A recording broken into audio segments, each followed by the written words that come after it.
As I landed on February 7th at 8 p.m., 2001, I experienced a sudden pang of the disquiet I'd been trying to ignore on that very long airline flight. What was it going to be like for me, as a single female American, to wander alone through a largely Muslim land that was in the middle of a violent uprising, and that was at the epicenter, we're continually told, is hostile to Americans in general, and to women in particular? What was it going to be like for me? As I traveled very randomly and haphazardly, I discovered these were two myths about this area that are as widely believed as they are false. People invited me to stay in their homes, which I gladly did. They treated me with respect. Whenever I said I was an American, which is what I always told them, the invariable response on that trip and on my many trips since was welcome. And yet we almost never see this.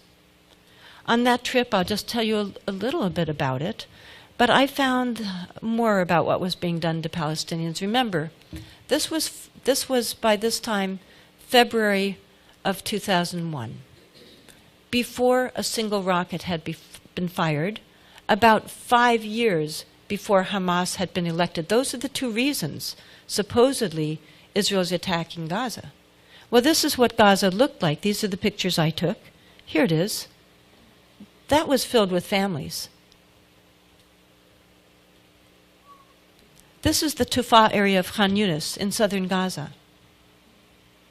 The people who were lucky had abandoned their homes. They were the people who had somewhere else to go. They'd only lost their home that sheltered them in old age, where their children were once safe. They had somewhere else to go, but many people were still living in those homes. These are all gone now. At one point when I was wandering around this area, there was suddenly Israeli gunfire very nearby. We all ducked and they took me away to a safer area. As I wrote in an email at the time, I at first thought that Israeli gunfire that suddenly occurred was just a coincidence. But then as I thought about it more, I think that was a very naive assessment, because I had occasionally looked over sandbag barricades or peeked out shuttered windows, and I had seen Israeli guard towers overlooking us. And I have no doubt that those Israeli soldiers noticed that a foreigner was wandering around, and I suspect they decided to send her a message. Don't see what we're doing. Don't come to Palestine. I saw beautiful agricultural lands that were being destroyed next to the beautiful blue Mediterranean Sea. I saw a stand of what had been 100-year-old date palms that were flattened. I saw groves of olive trees destroyed, entire crops destroyed, and I remembered thinking, I saw farmers who had farmed there forever, for generation upon generation had farmed there. And I thought, how are they going to feed their children? You know, when your entire orchard is destroyed, your entire farm, all of your crops, how do you feed your children? And this was many years ago, before it got really bad. I saw a people and a land being destroyed with my news money, with my tax money.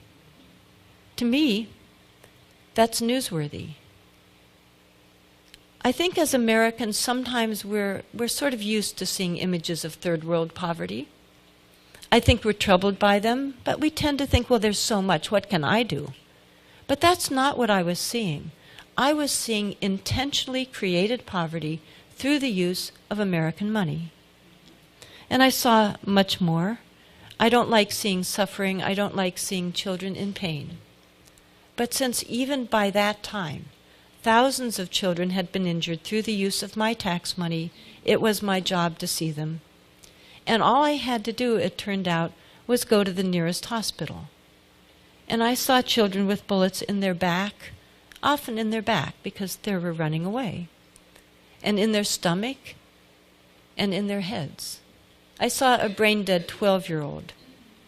I saw children who will never walk again. They won't skip, they won't frolic. Their childhoods are finished. At one point I saw a child, I saw his parents, And they asked if I could help them. They were happy to see me as an American because they thought maybe I could help their poor son. So I asked the doctor if maybe I could do something.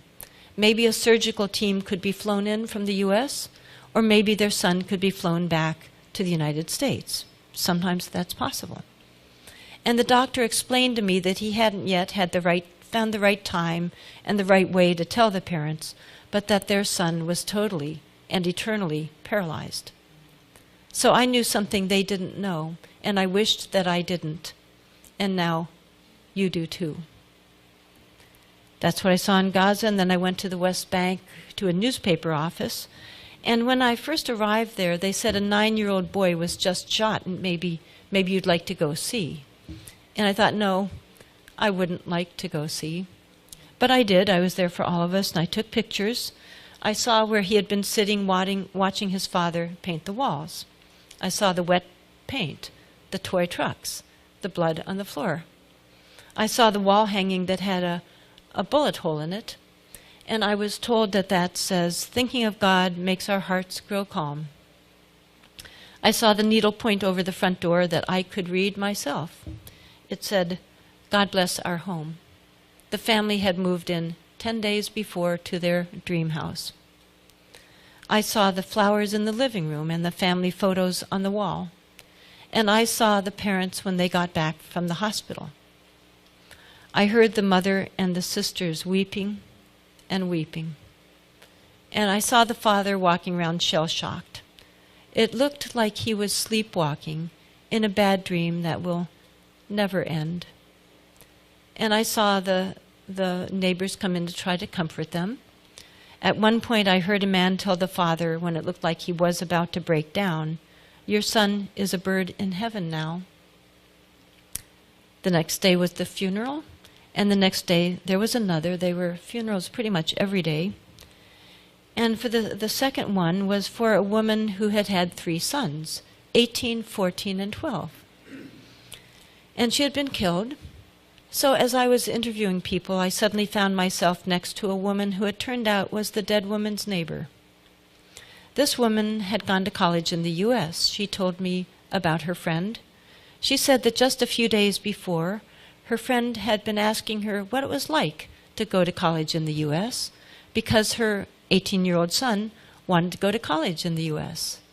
This woman explained to me, she said, it's every boy's dream in Palestine to go to college in the U.S. But she said, of course he won't go now. He'll stay home to help with his brothers. And since that trip, I've been back other times and seen the wall confiscating more land and the Kafkaesque way that people get out of Bethlehem, if they can get out of Bethlehem.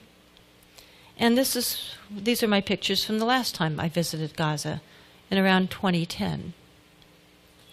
And when I came back from that first trip, I started an organization called If Americans Knew, because I believed, and I still believe, if we all knew what was going on, we would stop funding it and we would end the violence.